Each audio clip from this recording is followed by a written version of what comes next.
O ito, pakinggan naman natin. Itong kaso ni Senator Bong Revilla. Napakaganda nung punto rito ha. Tandaan ninyo, nabanggit lang itong pangalan ni Senator Bong Revilla doon sa Senate inquiry. Okay? And sa Senate inquiry, napakaraming mga pangalan ang lumabas dyan.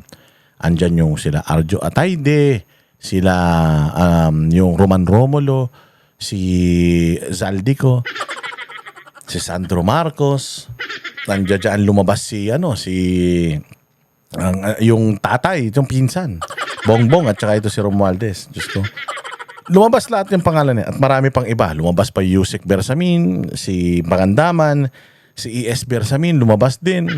Lumabas din yung pangalan ng ibang mga senador. Pero tingnan ninyo, ang una na tinrabaho si Senator Bong. Sabi ko nga sa inyo, yung Cavite Connection. Yung Cavite Connection, si Lacson, si Remulla, yung DOJ, puros mga tiga Cavite yan. Diyos ko Lord. So alam mo na kung anong agenda nila. Bakit tinitira si Bong Revilla at saka si Kiko Barsaga. Baka hindi ko sinasabing totoo, pero baka ang target talaga nila makuha yung Cavite sa mga pamilyang ito. Tingnan ninyo. Nakasuhan si Bryce Hernandez, nakasuhan si Alcantara, nakasuhan si Yusek Bernardo, pati siya kasama. 4 sila. Actually, may isa pa. Yung 3 plus siya. 4 sila. Sa 4 na kinasuhan mga bossing, siya na lang ang nakakulong at siya na lang ang nag-iisang kinakasuhan ngayon. Bakit? Putang ina, ginawang state witness yung mga tarantado. Yung Alcantara, Bernardo, tsaka yung Bryce, gagawin mong state witness. Gago ka? Paano mo gagawin state witness?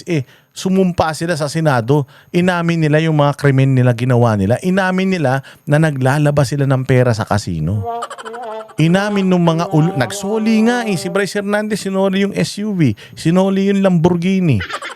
Yung si Yusek Bernardo, daan-daang milyon. Yung isinoli. Si Alcantara ganun din. Ibig sabihin, umamin sila sa kanilang krimen. Tapos sila na umamin, putangin na niyan, sila yung hindi damay sa kaso. Tapos si Senator Bong Revilla na walang kasalanan, nag-not guilty plea, sumuko pa, putangin na siya nakakulong.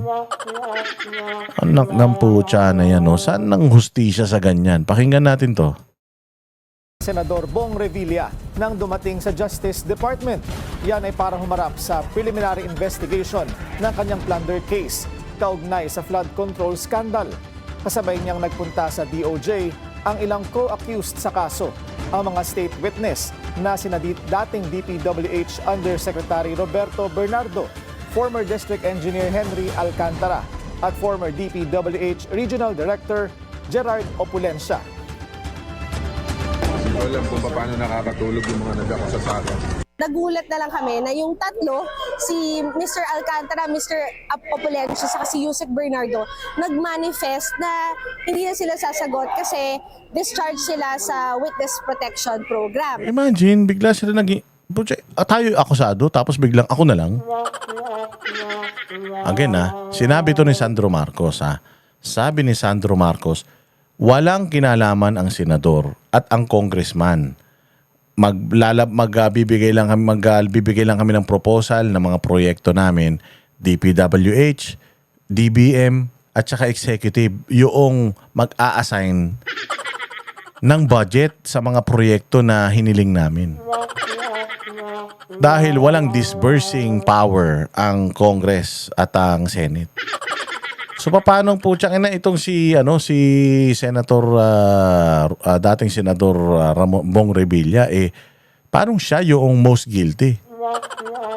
Kasi ang papasok lang mga bossing sa Witness Protection Program yung least guilty. Putang ina, paano magiging least guilty si Yusek Bernardo? Siya nga ang pinuno ng sindikato na yan. Sila nga yung mga nagsoli ng pera Nabanggit lang nila yung pangalan nito Susunod na nga niyan si Chis Escudero, si Villanueva, tsaka si Jinggoy. Isusunod na nila yan kapag nagkagipitan Para lang masabi na may mga nakulong na malalaking isda Pero ang totoo, putsang ina, si Zaldico, sinabi na ni Zaldico kung sino yung mga magnanakaw. Meron pang text messages ngayon na umiikot na putya, yung Bersamin, si Bongbong, may usap-usapan patungkol sa perang ninanakaw sa bayan. Putang ina niya. Tapos eto si Bong Revilla nakakulong. Ayop naman na yan talaga. Grabe yung panloloko to. So nakakapagtaka, 4 na respondents, 3 nasa witness protection, 1 lang matitira. Kung titingnan nyo yung mga affidavit o salaysay ni Yusek Bernardo, makikita nyo na nag-iiba-iba yung kwento niya. Saan nag-iiba-iba? Una, magkakaiba yung mga petsa kung kailan di umano binigyan ng pera o dinala yung pera sa bahay ni Senator Bong. Okay? Iba-iba yung petsa. Pangalawa, nag-iiba-iba yung amount. Okay? Pangatlo, nag-iiba-iba yung number ng deliveries. Sa labas naman ng DOJ, nagtipon ang mga taga-suporta ni Revilla. Buwelta nila kung sino pa ang tunay na may sala, sila pa ang nasa Witness Protection Program. Tiwala rin silang maabswelto si Revilla. Manatiling nakatutok sa bilyonaryo Oh, hindi ba? Oh. De, sa akin lang sa akin lang mga bossing. Sa akin lang mali yung ginagawa nila na yan. Kasi okay lang man sa akin, di ko naman sinasabi na walang kasalanan nito. Pero sabi ko nga sa inyo, si Senator Bong, hindi yan kailanman tumakas para magtago. Capable man siya. Pero the fact na piniresinta niya yung sarili niya, siya mismo ang sumuko, ibig sabihin, malinis ang konsensya niya. Walang kriminal na gagawa niya. Ang ayaw na ayaw ng kriminal, yung makulong. Tingnan mo si Atong Ang, hindi pa nahuhuli. Sa lahat ng ayaw ng kriminal, yung makulong. Pero siya mismo, kaya nga sabi ko sa inyo, mga magnanakaw, gagawin yan lahat para hindi sila makulong. Magnanakaw ng 100 bilyon, 50 billion doon sa ninakaw nila, gagamitin nila para hindi sila makulong hanggang sa mamatay sila. Ganon, ang i-delay ng kaso hanggang sa mamatay sila, hindi na sila pwedeng habulin. Ganon ang klase ng mga magnanakaw sa Pilipinas. Takot yan makulong mga kriminal. Ito si Bong Revilla, siya mismo ang sumuko. Anong indikasyon yun na wala siyang kasalanan? Kasi kung may kasalanan yan, tumakas na yan. Kung may kasalanan yan, putsang ina, matagal nang sumakay ng ng eroplano yan palabas ng Pilipinas, di ba? Yan ang banateros, walang inuurungan. Pag tama palakpakan, pag mali ay babanatan. Yan ang banateros, boses ng ordinaryong Pilipino. Banateros ay walang makakaawan. Walang inuurungan, banateros ay tinutulungan. Mga ordinaryong Pilipino, bawat mali tinututukan. Handang ituwid mga baliko, kasagutan sa tanong matino. Banateros ay hindi hihinto, sa tungkulin di mabibigo.